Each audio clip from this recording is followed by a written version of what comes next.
কোন আগে দেখলাম একটি ভিডিওতে একটি লোক বলতেছে যে বঙ্গবন্ধুকে ভালোবাসে, এজন্য জুলাই যোদ্ধা আয়েশ তাকে ঝাড়ু দিয়ে মারল।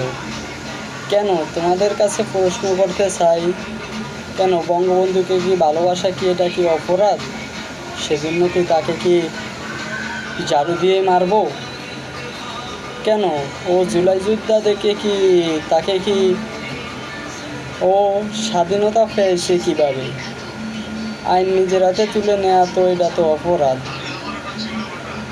তাহলে এটা জুলাই যোদ্ধা হোক আর নাহলে যেই হোক, ও কি ঝাড়ু দিয়ে মারার অপরাধও তোকে পুলিশ গ্রেপ্তার করতে পারত। কেননা বঙ্গবন্ধুকে ভালোবাসে, ও তো দলকের কথা বলে না, সেজন্য কি তাকে কি ঝাড়ু দিয়ে মারা লাগবে?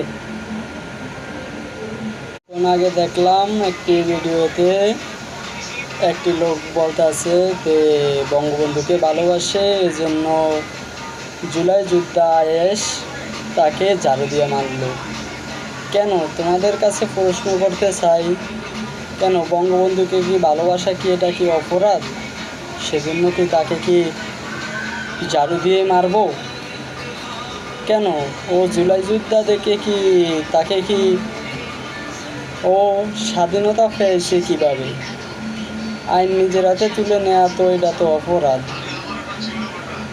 তাহলে এটা জুলাই যোদ্ধা হোক আর নাহলে যেই হোক, ও কি ঝাড়ু দিয়ে মারার অপরাধও তোকে পুলিশ গ্রেপ্তার করতে পারত।